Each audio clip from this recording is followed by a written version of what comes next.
Hello guys, welcome to my blog. तो बहुत दिन है किसी ब्लॉग पड़ नथिला कारण टाइम भी हो नथिला से पकौ नथिली।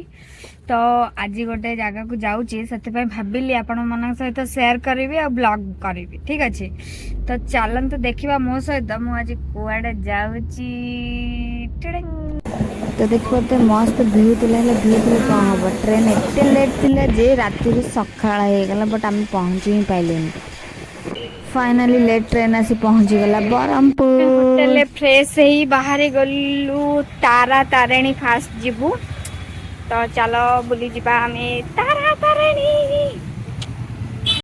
पहुँची गलु पहुँचीनु आहुरी बाट अच्छी तारा तारिणी जीवा पहाड़ चढ़ी आसलु। देह कौन हो गलानी टोटाल एबे रोप रे ऊपर को जीवु कारण गाड़ी साड़ को जाऊनी। एबे जहाँ हम रोप साहाଯ୍य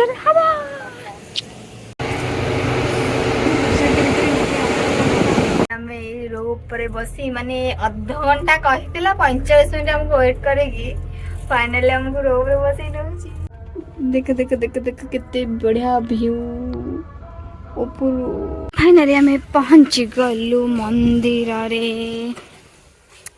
ता भितरे ठाकुर अछंती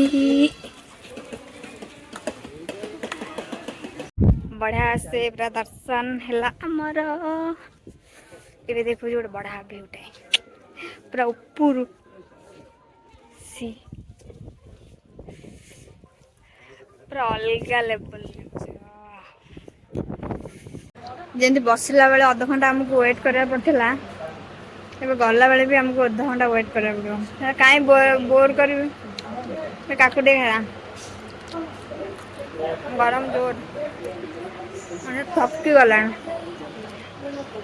लंच टाइम। तो आसी आम लंच करने देखा लंच ऑथेंटिक वे रे हमर पूरा ग्लास आसी गड़ू गड़ू रे हम पानी देइचंदी इति ग्लास ऑर्डर करथिली गोटे भेज स्पेशल थाली। देखो केते आइटम देइचंदी।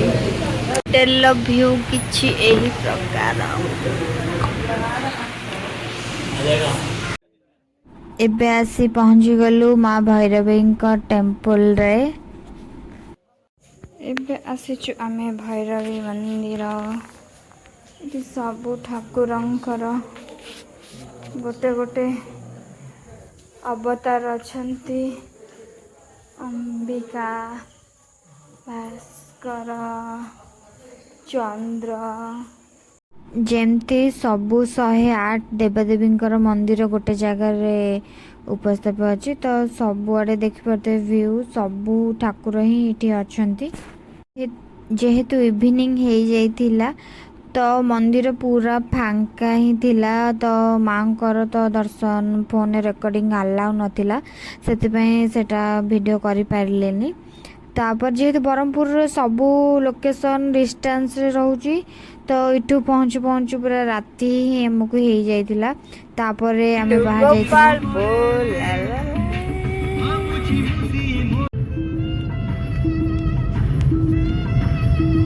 एबे आमे आसी पहुँची गलु गोपालपुर सी बीच रे। जेहेतु अंधार है किसी लाभ ना सी बीच से फिर भी आसी मक्का खाईदबा मक्का मक्का एबे टिके मक्का खाईदबा।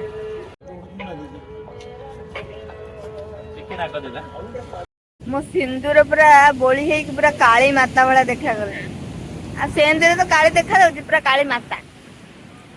ते झालमुड़ी खाईदबा। तो आज बुला आमर ये सैला गोपालपुर सी बीच रे एंड करदबा कारण बहुत टायर्ड। तो thank you for watching, waiting for next blog day 2।